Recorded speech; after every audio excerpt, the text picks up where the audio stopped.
Habari za muda huu ndugu mpenzi mtazamaji. Ni matumaini yangu unaendelea vizuri kabisa. Lakini leo niko hapa kuzungumza na wewe kitu kimoja tu. Umeshawahi kufahamu ni kwa nini watu wengi wanaotoa huduma za afya au watu wa huduma za afya wanasisitiza kwa 100% tusitumie mafuta ya wanyama? Kwa nini watu wengi wanaotoa huduma za afya au watu wa huduma za afya wanatuambia tusitumie mafuta ya wanyama? Inawezekana umesikia mara nyingi usitumie mafuta ya wanyama. Mafuta hayo yanaweza kutokana na nguruwe, kondoo, mbuzi, ng'ombe, swala, nyati, wote hawa ni wanyama. Sasa kwa nini tule nyama zao lakini mafuta yao tusitumie? Kwa nini? Ni kwa sababu zifuatazo. Namba moja, mafuta yale yana kiwango kingi cha cholesterol ambayo tunaita rehemu kwa Kiswahili chetu sisi. Rehemu ambayo inasababisha kuganda kwa yale mafuta kwenye mishipa midogo midogo ambayo inaweza kusambaza damu kwenye ubongo. Kwa hiyo mafuta yale yakiganda kwenye mishipa ambayo inasambaza damu kwenye ubongo, inaweza kupelekea kwa 1% kubwa mtu kupata magonjwa ya stroke au kupooza. Hiyo ni sababu kuu ya kwanza kwa nini hatutakiwi kutumia mafuta ya wanyama. Sababu ya pili, inaweza kusababisha moyo kushindwa kufanya kazi yake vizuri, kwa sababu mishipa ile ambayo inasambaza damu kwenye moyo inaweza kuziba kutokana na yale mafuta ya wanyama, na hivyo kufanya moyo kushindwa kupeleka damu kwenye maeneo mengine.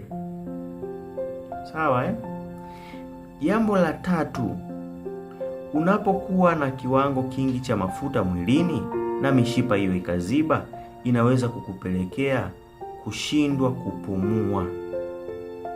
Kwa hiyo unapotumia mafuta ya wanyama, hakikisha kuwa unafahamu mambo haya kabla hayaja kutokea. Jambo la 4, unapotumia mafuta ya wanyama yanakusababishia kuongeza unene na uzito uliopitiliza. Na ikiwa kama utaongeza uzito na unene uliopitiliza, unaweza kuwa kwenye hatari ya kupata maumivu ya miguu, kwa sababu miguu inakuwa imeweza kubeba mzigo mzito.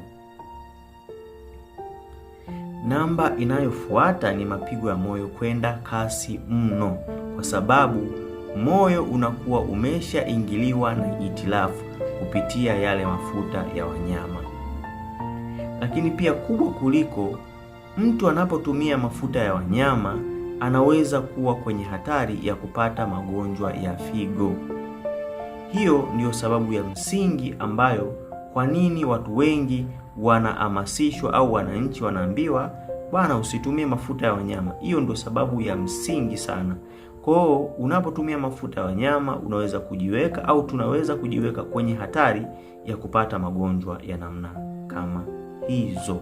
Sasa nini kinatakiwa kifanyike? Tumia mafuta ya mimea kama vile mafuta ya alizeti ambayo kimsingi hayana cholesterol, mafuta ya mawese, nazi, karanga, korosho, ufuta, makweme.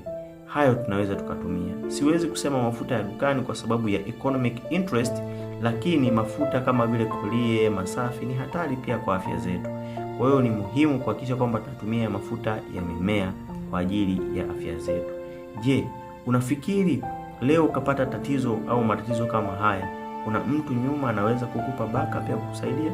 Kuna mtu anaweza kulea familia yako? Hivyo ndio vitu ambavyo unatakiwa kuvifikiria kwa namna moja au nyingine.